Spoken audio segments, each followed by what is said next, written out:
March na tayo ngayon. 16. 16, Your Honor. March. 16. 16 of March? February po, February. February 16? Opo, opo. Nung Friday po, nung ni-request nyo, the day you requested, Your Honor. To the effect that the mayor certified urgent that particular resolution. We were asking, we need some propriety here, Mr. Chair. Pinaglululoko na tayo ng mga taong ito. 24. February 19? March na tayo ngayon. 16. 16, Your Honor. March. 16. 16 of March? February po, February. February 16? Opo, opo. Nung Friday po, nung ni-request nyo, the day you requested, Your Honor.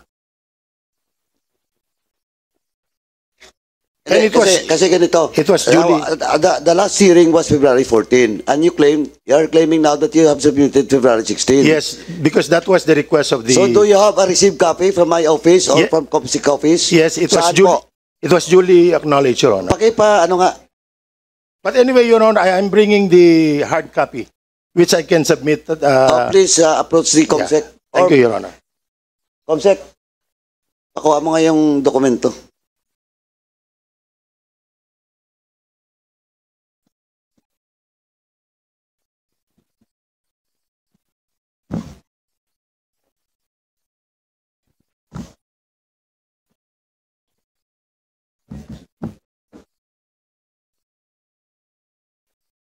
Okay, thank you. Anyway, Chairman Akop, there are some documents that was submitted just this morning, and COMSEC will just check on all those documents and other documents that have not yet complied with by the resource persons. Chair. So, ano lang po, para magtuloy-tuloy tayo, i-check muna nila ni COMSEC kung ano pa mga dokumentong kulang doon sa ni-request ng first hearing.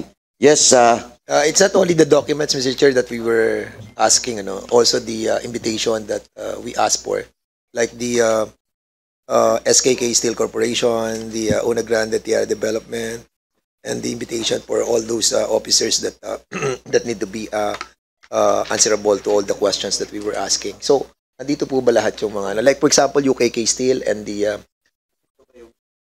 Una Grande Tierra Development? Particularly those two Mr. Chair, corporations. first things first. No? You were asking for the hard copy of the letter of urgency by the mayor. Punsalan. yeah, and all other documents pa.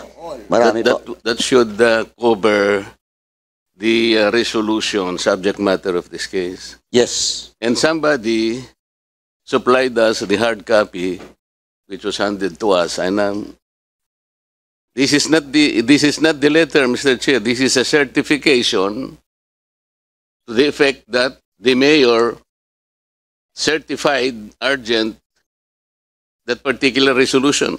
We were asking for the copy of the letter of the mayor. This is not the copy of the mayor. We need some propriety here, Mr. Chair. Pinaglululoko na tayo ng mga taong ito. For This the is a certification. For the This is the- information of Congressman Dante Marcoleta, it was submitted to us by the SP Secretary. SP Secretary, please take the seat in front. certification ito eh. Oh. Hindi naman yung letter eh. SP?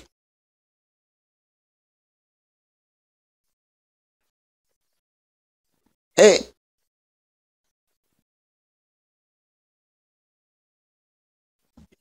Nasaan po yung letter hindi na itong sinasabi nire-request natin? namin. Your Honor, please, yung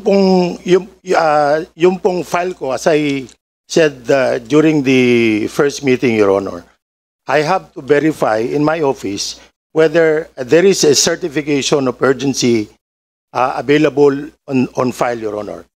Pagkatapos ko pong tinignan yung files namin, wala pong certification of urgency na nakikita on file.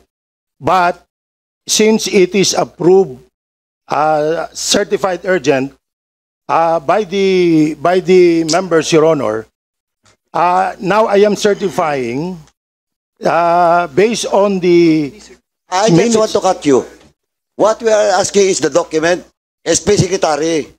Now, ang certification mo proving that indeed there is a request from the mayor, di ba? For urgency. Pero ang hinanap namin dito yung dokumento, hindi po yung SP. Kaya nga in question ngayon to, dahil question namin yung desisyon ng SP ng sangguniang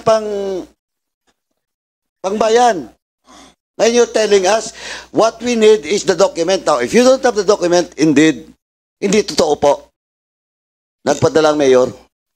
Your Honor, yung pong, let me explain, Your Honor. Yung pong, kaya nga po sabi ko nung unang hearing natin, I think I was several times asked about this, whether that certification is available in my office.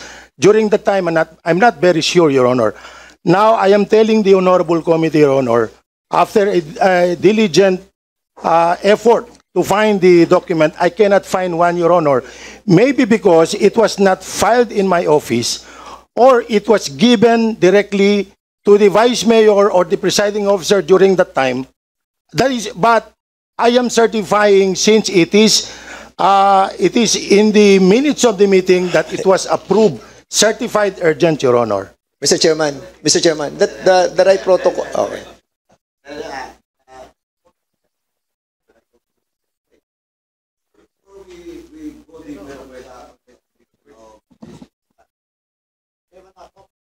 Chairman Akop has requested all the documents. Now, Chairman Akop, pero of course, we will discuss about the submission of the SP Secretary. All those other documents, COMSEC will just check if, as of today, this morning, na-submit na ba yung mga dokumento, no? But of course, yung question of the document that was submitted by the SP Secretary, pwede natin tuloy yung pag-discussion. Mr. Chair. Mr. Chair. Sandali, one. Wait. Isa lang. Just to clarify the procedure on certifying as urgent a resolution, because I came from an LGU also. Before the mayor or the secretary can certify a resolution as urgent, there must be a letter coming from the chief executive, in this case, whether the mayor or the governor, requesting the Sangguniang Bayan or the Sangguniang Panlalawigan to certify as urgent this certain resolution. Without that request, how can you certify something that was never requested before? So, malamang yan, binudo lang yan, wala namang request. Ngayon, dahil nahuli nga sila, nag-certify ngayon ng issue ng certification. That certification can always be antedated. The proper procedure, just like as the president, if he wants something, a bill passed, he certifies it urgent, he sends a letter to Congress. Ganun din po sa LGU, whether provincial government or municipal government. So in this case, you did not follow the proper procedure. How can you certify something as urgent when there was never a request from the mayor? Yun lang po, Mr. Thank you, Congressman Pimentel. Anyway, before I recognize Vice Chair Flores, SP Secretary, ang nirequest po kasi last hearing, yung dokumento mismo, hindi mo nakita. Di ba? Oh. Why did you make a certification?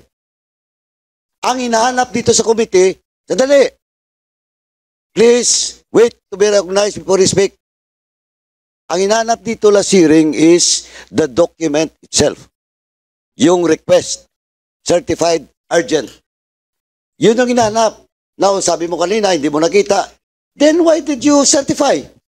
Because the order of this committee is to produce that document, not your certification.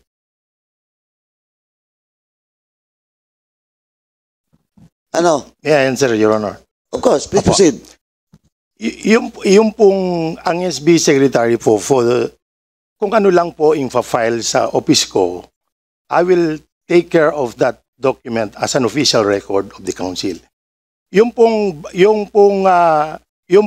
pag sinabi ng mga SB members, certified urgent yan, I cannot question that, Your Honor. Kasi po, they are I cannot be better than them, Your Honor. No, Mr. Chair. Chairman Fernandez. Now, what I'm telling you, This Panay tayo committee LGU dito eh. directed you to produce the document, di ba? O walang dokumento, tama? Bakit ka magsicertify? Kasi ang order ng committee is for you to produce. Now you're justifying yung question ngayon dun sa issue ng certificate of urgency. May I answer, Your Honor. Oh, Opo. I just like to warn you. Pag inulit-ulit mo yung sagot mo, hindi ka pwedeng lumusot dito. Kasi alam na namin na hindi mo nakita. Na ang tanong ko, please diretso mong sagutin. Bakit ka nag-certify hindi mo nakita? May I read my certification for the record, Your Honor? Ano po? May I read? There will be no need, Mr. Chair. Maliwanag na po ito. Ano pong pangalan nyo? George Carino po. Your George Honor. Carino, ikaw ang Sangguniang Bayan Secretary. Opo. Ilagay mo doon sa minutes of the meeting, January 14, 2020, na certified urgent itong resolution na ito. It is in the minutes. Ito, nakalagay rito. Sinertify mo na urgent dahil sa sinabi ng mga members ng Sanggunian?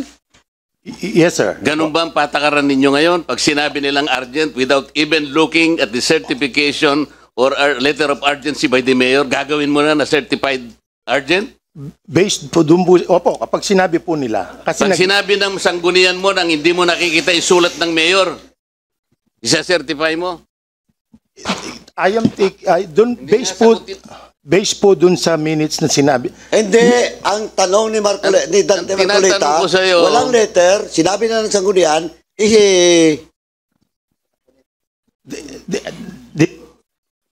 Mr. Chair, sumumpa na ba ito? Dito po sa minutes Sandali namin. lang. Walang letter. Tama o hindi? Opo, tama po. O, bakit ka nag-certify na urgent coming from the office of the mayor nandito sa minutes? Kasi Nang po, hindi mo nakikita yung letter. kasi po sabi ng presiding officer. Teka muna, tinatanong ko, bakit ka nag-certify dito sa minutes mo na merong certified urgent sa mayor nang wala? Based po doon sa sinabi ng So presiding. anong paniniwalaan mo? Yung letter ng mayor o yung based sa sinabi ng mga kasama mo sa konseho ninyo? With due respect, Your Honor, siyempre po kung anong sinabi ng presiding officer at kami po kaming SB secretary o ako bilang SB secretary, kumukuha lang po ako ng notes based doon sa mga sinasabi ng membro. That is only my job, Your Honor. Oh, andyan po si Mayor. Mayor, andyan po kayo. Totoo po ba na wala kayong letter? Your Honor, Mr. Chairman, the honorable members of the committee. The previous meeting na po natin on February 14. Hindi nga, wala kayong letter, Wala di ba? po. I denied already that I did not issue a certified urgent. Oh, dinideny niya. Yes, Sino po opo. nagsising? Meron pong makukulong sa inyo. Either kayo o yung inyong Lahat po secretary sila ng nag-confirm Sangguniang na Bayan. Nag-certified ako. Wala po. Lahat ng members of the councils na Pero nagsabi. Mr. Chair. Mr. Chair. Inuulit ko lang po yung nakarang nating hearing, no? I denied already the certificate of urgency of that resolution. But all of the members of the council, ni Sangguniang Bayan, confirmed that I certified a copy of urgency without any documents that they can present today. Mr. Chair. Mr. Chair. May I ask yung ating pong secretary, you have an agenda, nung hearing ninyo, nung prior to the approval of that resolution. Can you kindly give us yung resolution? Kasi doon sa agenda, normally, kami marami rito mga dating mayors, governors, and members of the council, and ako, former vice governor and former mayor. So, kapag kami nagse-certify nag-hear kami ng urgency ng isang sinertify ng governor, tinitingnan namin yung agenda namin na nanggaling sa executive. Do you have a copy of that? Your Honor, para po maliwanag. Kasi kanina tanong mo, meron ba o wala? Kasi kanina, iba yung letter request na nanggaling sa mayor. Sometimes, the mayor write specifically on that certification of urgency. Separate. But normally, we have the whole agenda.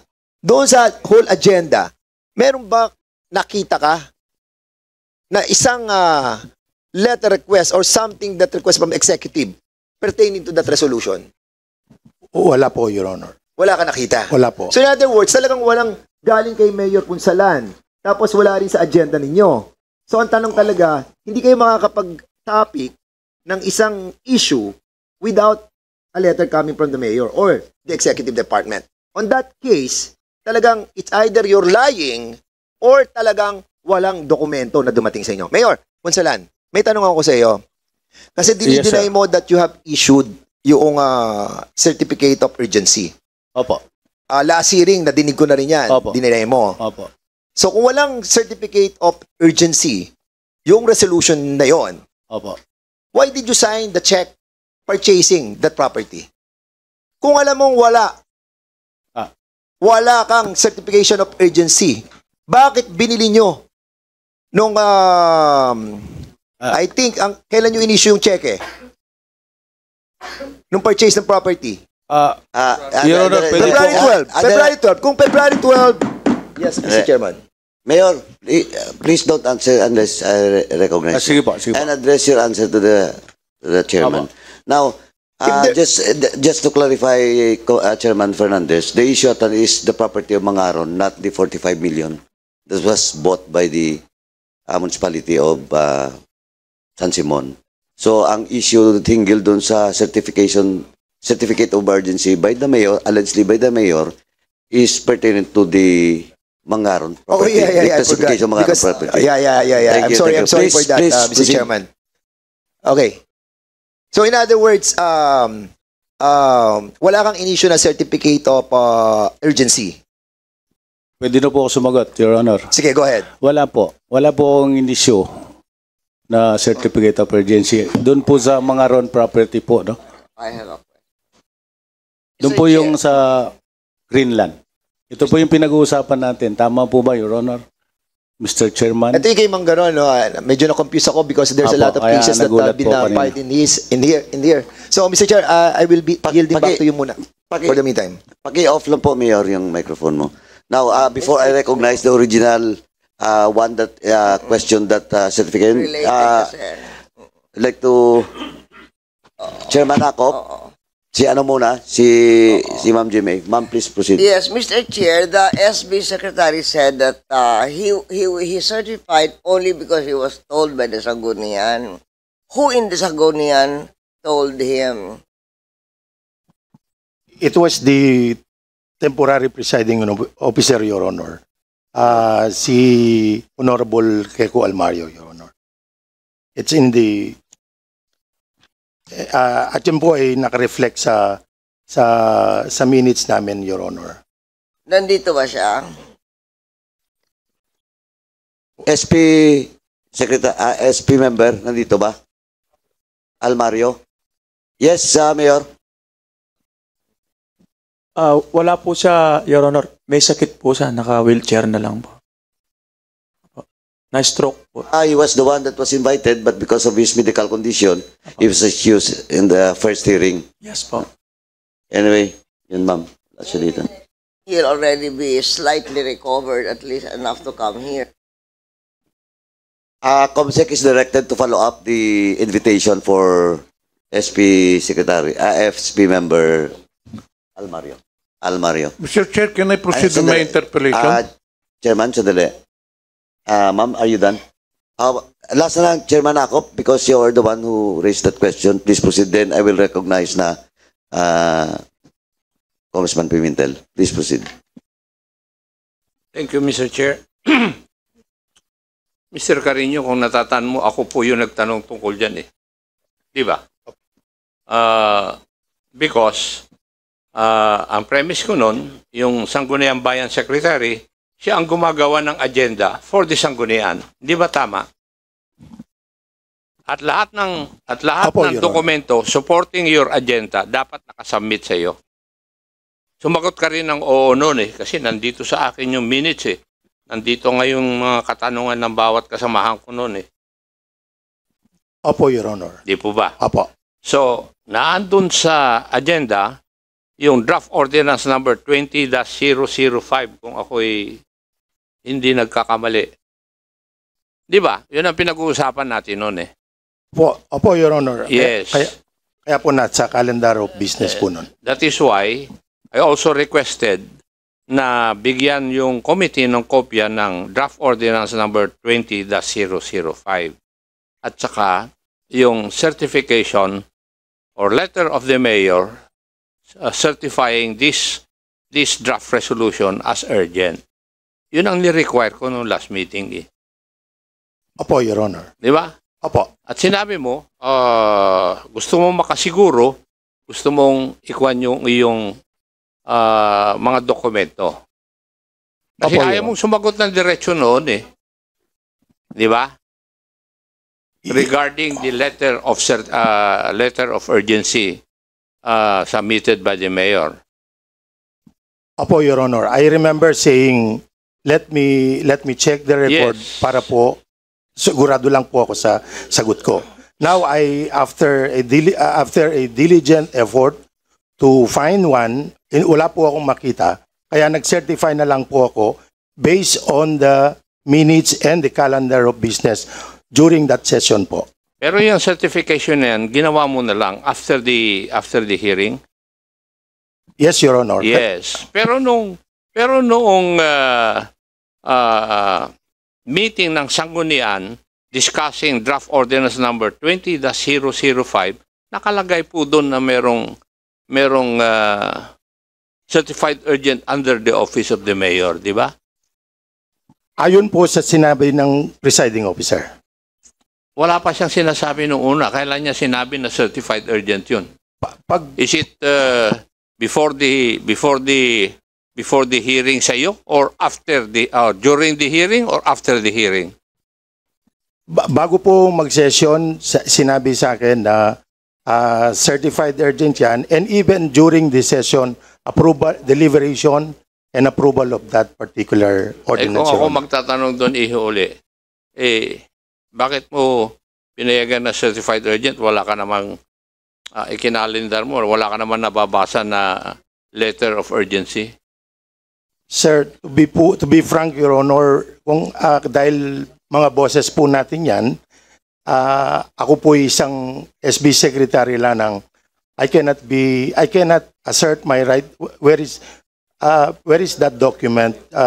Ano po? Kasi I respect of what they are saying, Your Honor. As I always do, Your Honor. Thank you, Mr. Chair. I will ask my questions when my time will be up. I yield to the Honorable Johnny Pimentel. May I continue with these questions, Mr. Chair? Mr. Chair, I was number one on the list, Mr. Chair. I think I should be given priority because I have another hearing to attend.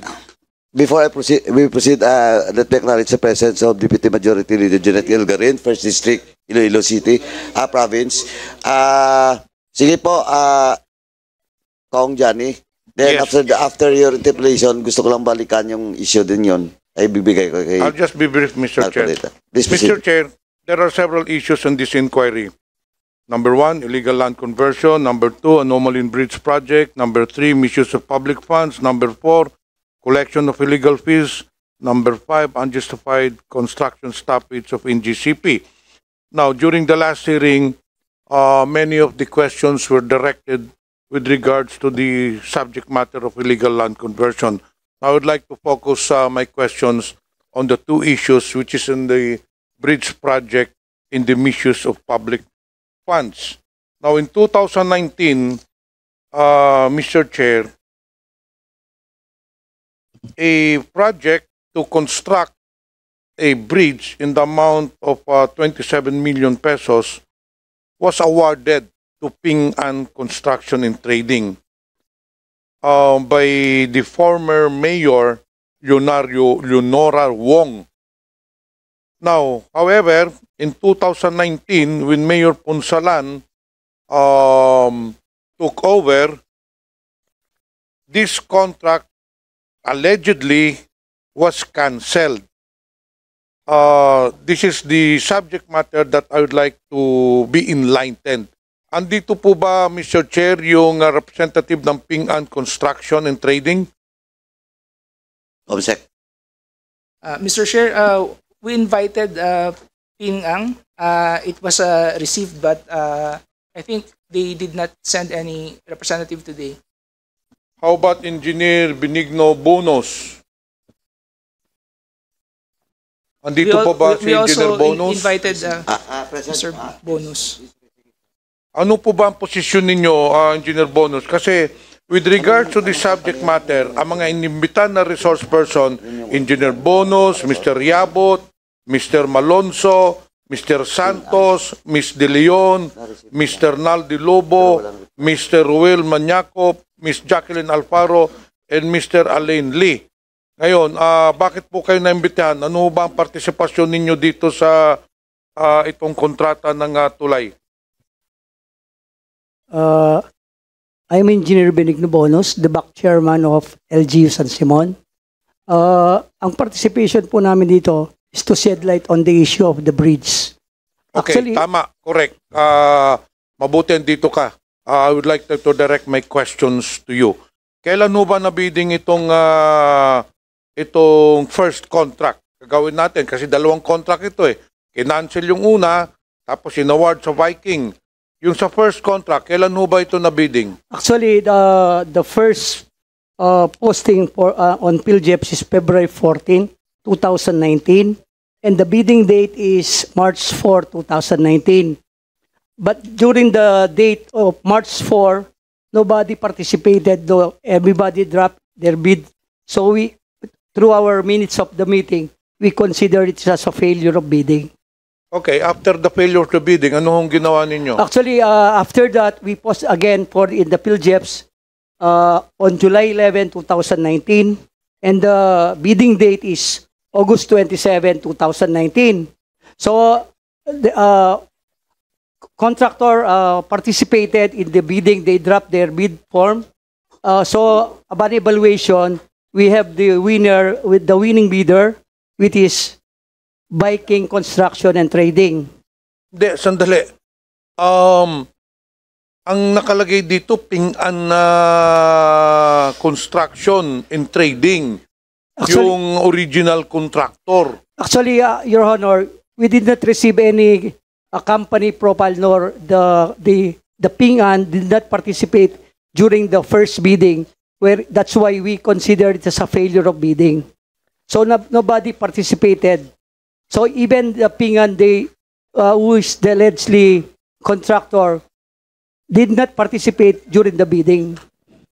So ibig nyo sabihin, wala talagang kontrata ang Ping-An Construction from the very beginning. Actually, we no contract because in our process in a bidding, we recommend from the head of the procuring entity, the winning bidder. So we did not recommend Ping-An Construction as the winning bidder since it's a failure of bidding. Nag-participate yung Ping-An Construction during the first bidding. He did not participate in the first bidding. We did not receive any in the company second profile. bidding, nag-participate ba Mr. Chair ang Ping-An? He did not participate in the first bidding. Why is there an allegation here that there was a contract with Ping-An Construction in San Simon? Actually, before the expiration of the term of the late Mayor Wong, she signed a contract with the Ping-An Construction. So, in our part, as a back chairman, we did not recommend from the Hope as the winning bidder because as per our minutes of the meeting, there is a failure of bidding. Sandali, medyo magulo yun. How can she sign a contract, sabi ninyo, Mr. Chair, hindi naman nag-participate sa bidding? Bakit ngayon na pipirma ng contract si former the late Mayor Leonora Wong? When sabi ninyo, hindi naman nakaparticipate. So there is a discrepancy in these statements. No, ano ba talagang totoo? Hindi po namin nakita yung contract ni Mayor Wong, no? But the contractor, as per the invitation, there is a signed contract to be cancelled in the first bidding. That's why I am attesting that there is no bidding during the date of March 4, 2019. Mr. Bonus, can you submit to this committee the pertinent documents with regard to the bidding of this bridge? Yes, Your Honor, I can Para submit. makita po natin kung ano ba talaga ang totoo. Because allegedly there was a contract signed. But sinasabi ninyo, wala naman. So we have to verify first. At saka pwede rin pa, aside from the minutes of the bidding, can you also please submit the contract between San Simon and itong Viking Construction? And may I request also the COMSEC to invite during the next hearing, or maybe we could issue a subpoena to Ping An Construction, since probably this complaint came from Ping An's Construction, siya makaka-enlighten sa atin, because accordingly to Mr. Bonus, wala naman hindi naman sila nag-participate pero merong complaint dito. So dapat siyang pumunta rito, Mr. Chair, COMSEC, we issue a subpoena. Niimbitahan naman natin itong Ping An. Yes, Mr. Chair. Anyway, Congressman Pimentel, Ping An was invited in today's hearing. As for the information of COMSEC, na-receive daw yung invitation natin sa kanila, pero walang explanation why they're not It's present very today. important, So, Mr. Chair, maybe- that Ping An maybe we can Construction should issue attend a- because we can kung issue a COCOS order for them. or rather, this entity is the aggrieved construction company in this issue.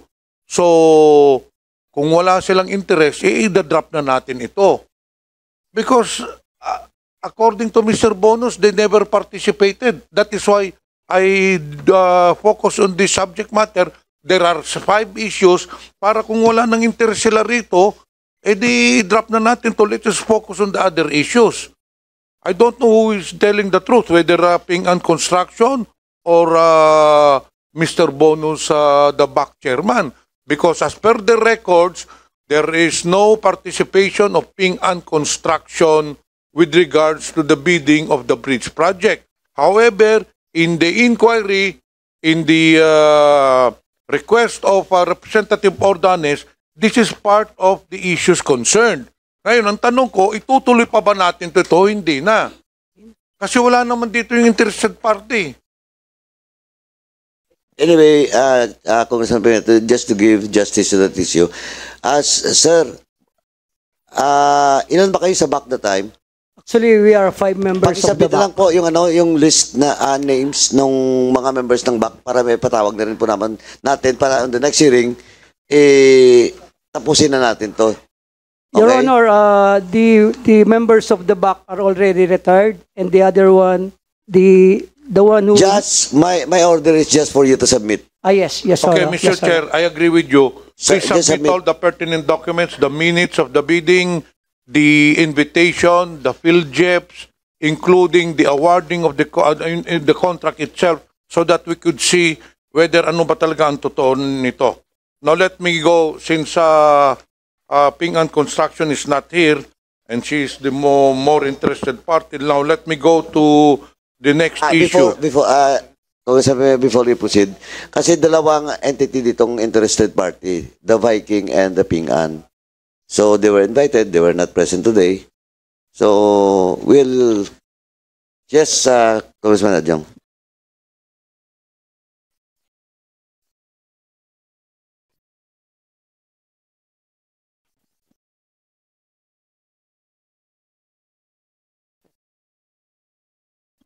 Mr. Chair, may I make a manifestation? Anyway, before you proceed, Congressman Adjong, sira pa yung microphone mo. Yes, Madam Jimmy, please I proceed. would just like to give my opinion that this committee on public accountability is I think the mandate is to inquire into the acts of specific government officials. I would like to make a manifestation that we should not be harassing the private sector involved. In the last inquiry regarding the town of Mexico, the investor, the Chinese businessman who was called here and who was given a all contempt, contempt judgments and things like that. Well, his investor ran away already. In other words, his investor doesn't want to continue investing in Mexico or even in the Philippines. And let's do what we have to do, send ombudsman things about the mayor, but please let us avoid involving calling businessmen to hearings in this committee. Thank you for the manifestation of the Honorable former President Arroyo. But anyway, ma'am, matter of Mexico, we are now preparing for the committee report, and I hope you can have it and read it. Kasi with regards to Ping Ang and Viking, we have to invite them, ma'am, because they have to explain the circumstances with regards to Ping Ang is claiming that may bidding, may award. Ito naman yung Viking, ito talagang binigyan ng award. So, we have just to get the bottom of it so that balik natin doon kay Mayor. If indeed, the process being made by the municipality of San Simon with regards to that issue is proper or improper, ma'am. Mr. Chair, may I Yes, again? please proceed.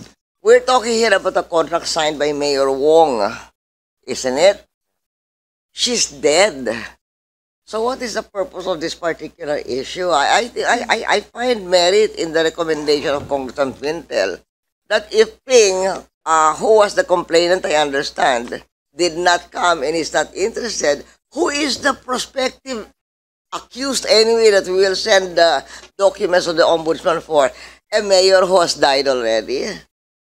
So, this is not a corporation. I mean, the issues are not corporate and civil.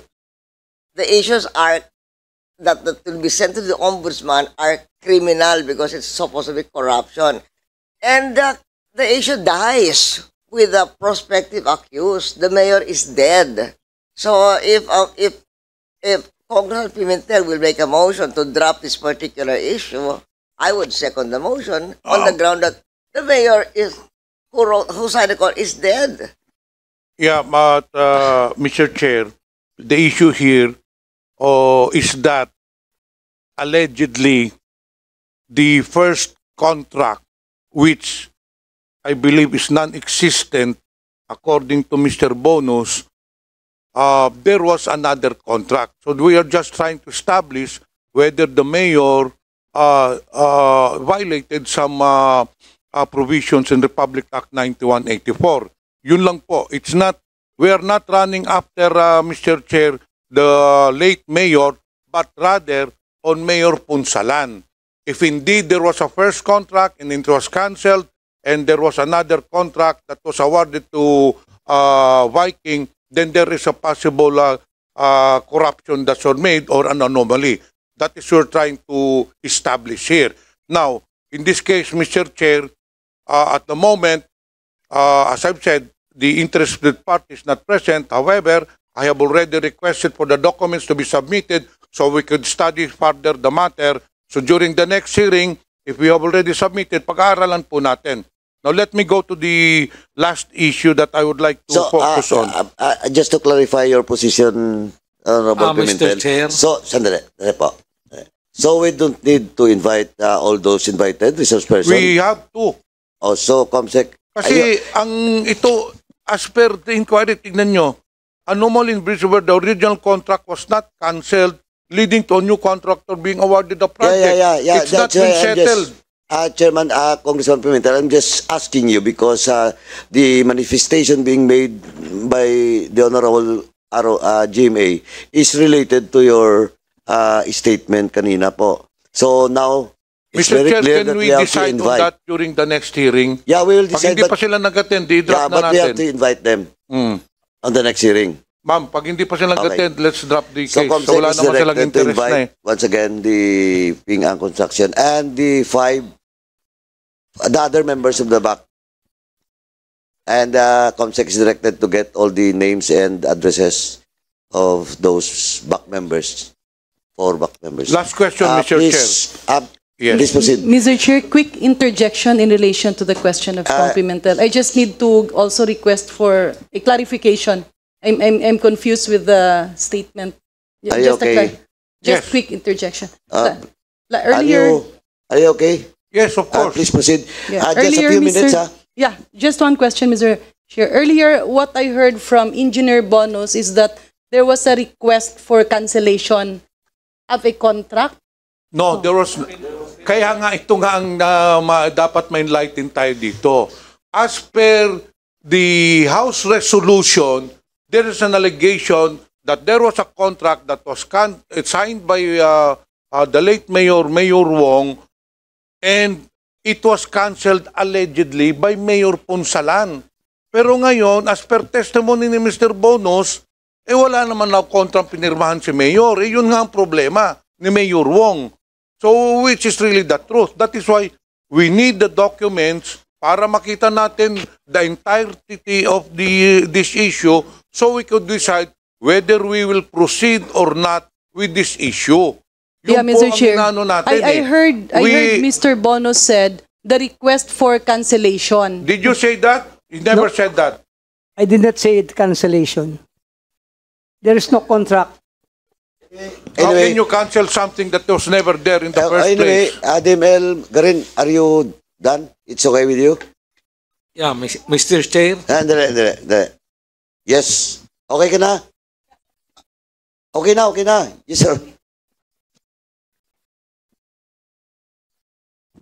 Thank you, Mr. Chair. May I request that I be given a transcript of the earlier statement of Engineer Bonos, because I heard him mention the statement cancellation of, he was surprised that there was a request for cancellation of contract. So if I can request, Mr. Chair, a transcript, just so we'll... Anyway, your request is granted, Congressman Garin. Mr. Chair, last question na lang para matapos na ako.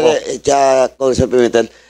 Congressman Villa, you're raising your eye. Is it related to... Yeah. It's related with the construction. What engineer say that there was a failure of bidding in the first bidding with Mayor Wong. Yeah, I heard. So there was a failure because I also came from LGU. 3-term governor ako eh. Alam natin yung mga contract. Once it is a failure of bidding, so we have to rebid. And then there's a new mayor. So it's the new mayor who will rebid. Thank you. That is Mr. Chair, that was the statement. However, the delegations is different from the statement of Mr. Bonos. But as I've said, we will wait for the documents to be submitted, we'll study the matter, and then we will decide on the next hearing. Now, Mr. Chair, tapusin ko na lang to para maka-interpolate ng iba. Let me go to my next question. This is with regard to misuse of public funds amounting to 45 million pesos for the purchase of land. Now, simple lang ang tanong ko po, Mayor Punsalan, or to the SB Secretary, city na bang San Simon? Hindi, so Sangguniang Bayan lang po. Anyway, was there an authority from the Sangguniang Bayan granted to Mayor Punsalan to purchase this land? SB Secretary, can you answer that question? SB Secretary, Prior please. to the purchase, not after the purchase. Prior to the purchase of the land, was there an authority, a resolution granting authority to Mayor Punsalan to purchase a lot? Opo, mayroon po. Kailan ba binili yung lote?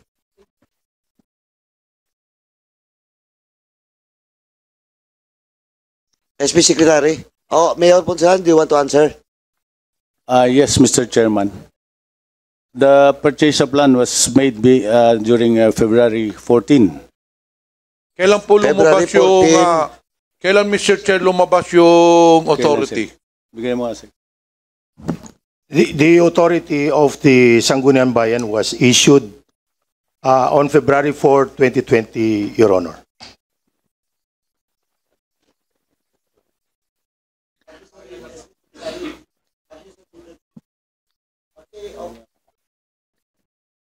have you submitted that, authority coming from the Sangguniang?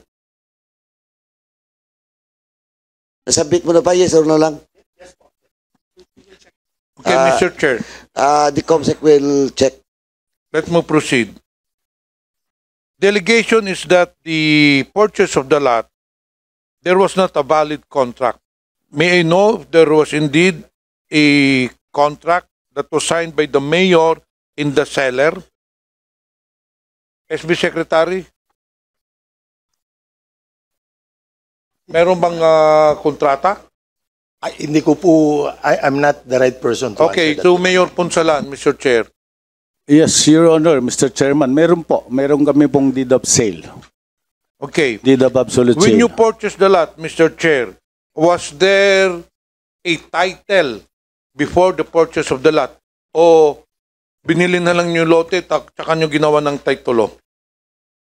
Meron po. During the signing and payment of the purchase property, the original titles was delivered to us during the payment of the titles.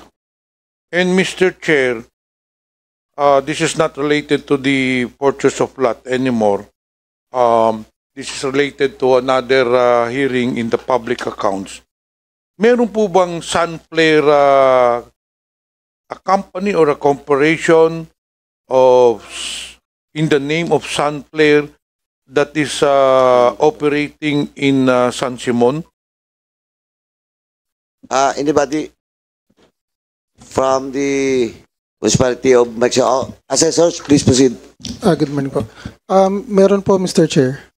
Anong negosyo ng Sunflare, Mr. Chair?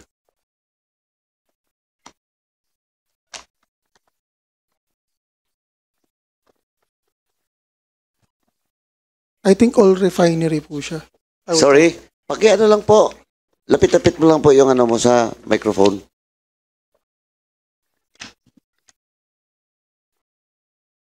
Sunflare Industrial Supply Corporation. Mr. Chair, ang alam ko po oil refinery po siya. Ng tanker oil. Mr. Chair, may I know kung may mga lupa ba itong binili dun sa San Simon? Meron po. Meron. Marami? Yung Sunflare po mismo, Mr. Chair, dalawang property. And then yung, baka po yung tinatanong niyo po yung rest of investment po nung owner, which is the Golden Sun 999. Alam niyo ba ang owner nito? Yes, Mr. Chair. Sino po ang owner? Based on record po dun sa Sunflare po si Mr. A.D. Yang. May I direct my question to Mayor Punsalan? Do you know the owner of Sunflare Industrial Corporation, Mr. A.D. Yang?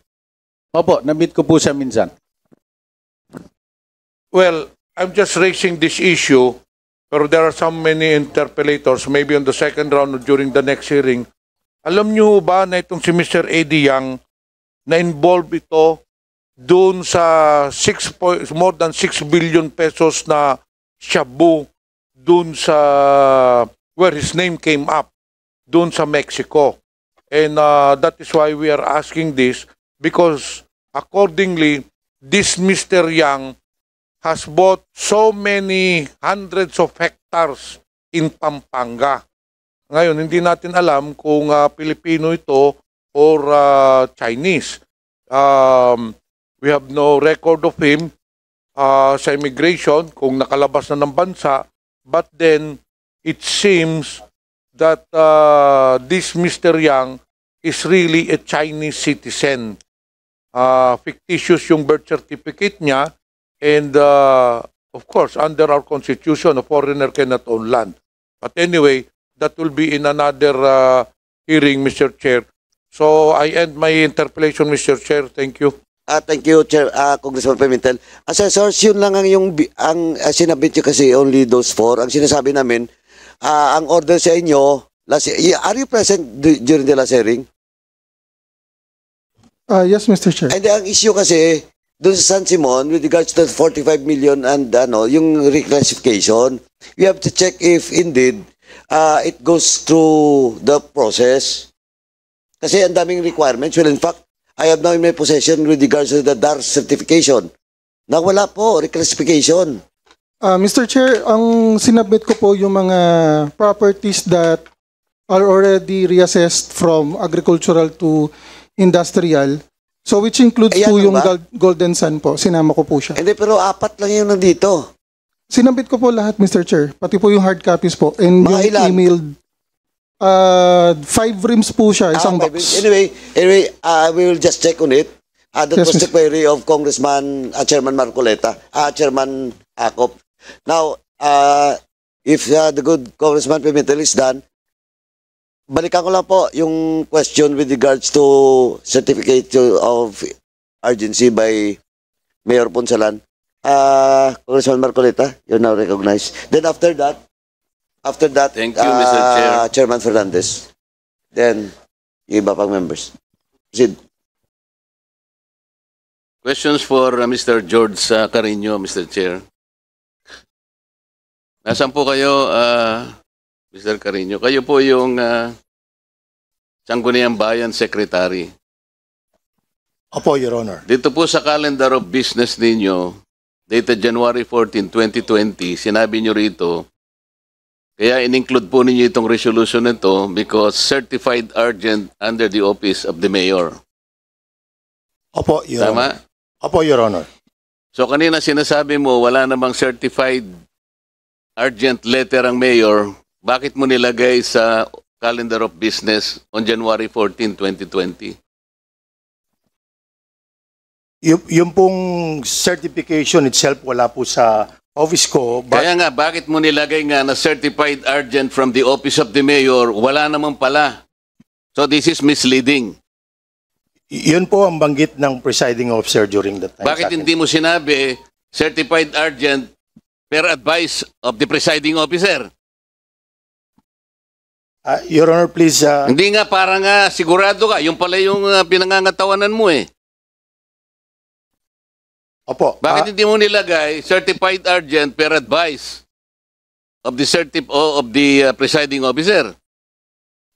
Actually po yun ang matagal na naming practice. Pag sinabi po ng membro... Wala akong pakialam sa practice mo. Ang sinasabi ko ito, kasi mga dokumento ito eh. Nakapag-iinit ng ulo kasi ang kanina ka pa eh. Nilagay, minutes ito eh. Calendar of business, sinabi mo certified urgent from the office of the mayor. Hindi pala totoo. So niloko mo na yung Sangguniang Bayan. Tama. Pati kami, niloloko mo rito. Tama. Tama o hindi? Wala po akong niloloko, sir. Ito yung nilagay mo rito eh. Sinasabi mo galing pala sa presiding officer. Bakit sinabi mo sa mayor? Pagkatapos sinabi mo uli, doon sa minutes na ito, the same date, January 14, 2020, certified urgent under the office of the mayor. Pangalawang panluloko na naman ito. Mr. Chair, ano ba ang ating rule kapag niloloko tayo? As of now, we have a quorum and it all depends on the members. Sinasabi ko sa iyo kanina pa eh. Dalawang panluloko na ito.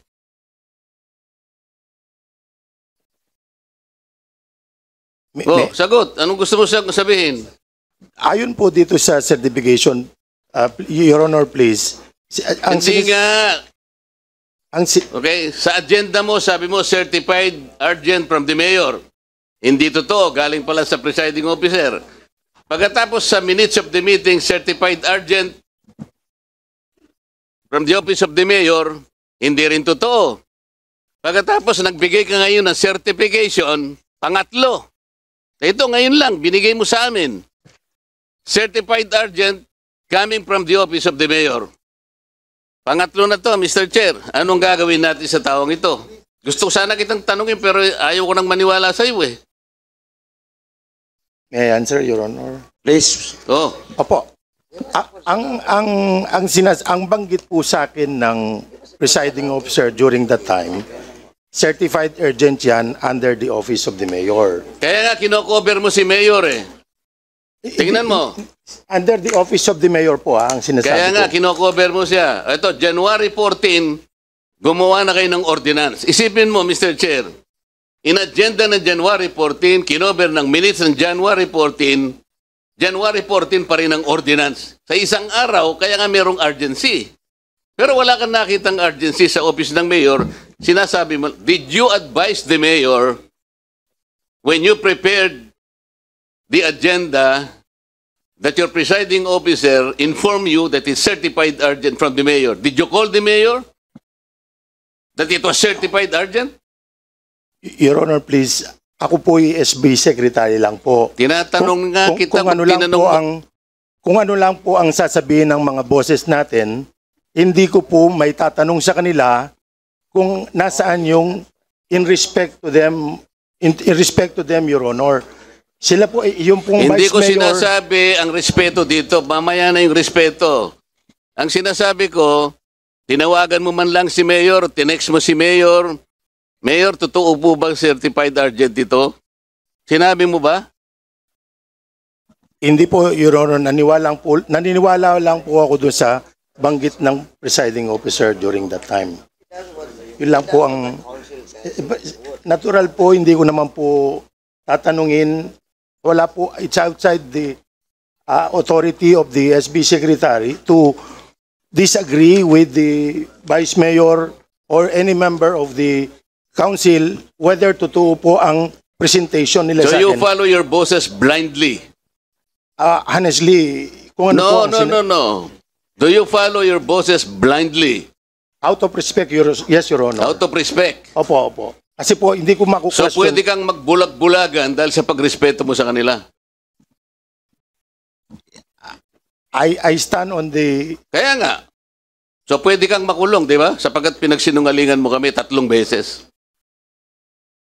I hope... Sa Biblia, nung tinanong si Apostol Pedro 3 beses na tumilawak ang manok, baka ganyan ang mangyari sa'yo. So magsasabi ka na ba ng totoo o hindi? Your Honor, please, yun po, ang lahat po ng sinasabi ko dito ay totoo because I am under Okay, oath, so Your Honor. totoo rin that there are at least 12 requirements na dapat sana ay kinuha nyo muna bago kayo nakagawa ng land conversion. Ang mga ito ay marami ito, pero ang 3 pinaka-importante: certification from the Department of Environment and Natural Resources stating that the land is classified as alienable and disposable. Certification from the Department of Agriculture as the total area of existing agricultural sugar lands. Certification from the Department of Agrarian Reform indicating that such lands are not distributed or covered by notice of valuation and CARP, blah, blah, blah. 12 po ang iba pang mga requirements. Kahit na wala itong requirements na ito, na-reclassify po ninyo yung lupa ng mag-asawang Lilibet Anicete at Fernando Anicete. Tama po.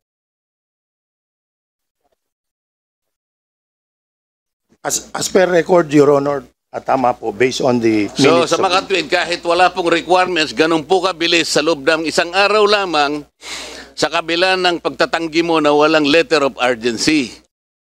Malinaw dito na binilisan po ninyo yung paggagawa ng resolution para lamang may sakatuparan ninyo yung land conversion kahit na walang necessary documents required by law.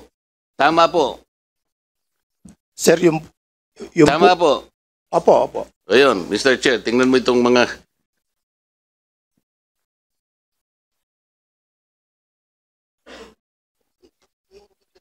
Ngayon po, Mr. Chair, wala kasi ang ombudsman sapagkat sinabi nga nila hindi sila makakapag-attend dito.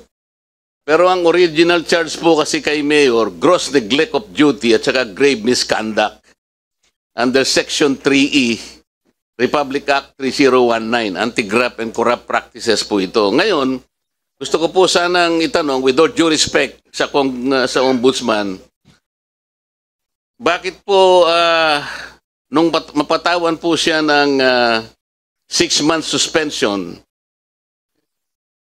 ay naging administratively liable lang siya for simple neglect of duty and simple misconduct. Ito sana yung, kaya po tayo dumidinig dito, Mr. Chair, sapagkat tinanggap na po na there are 12 requirements necessary for them to evaluate whether or not they will reclassify the land, pero wala, inamin po nila. Bakit po kaya simple neglect of duty and simple misconduct lang ang naipataw ng ombudsman? Siguro bibisitahin po natin siguro, Mr. Chair, sa mga susunod na araw, baka pwede nating isuggest na i-amend natin ang charter ng ombudsman.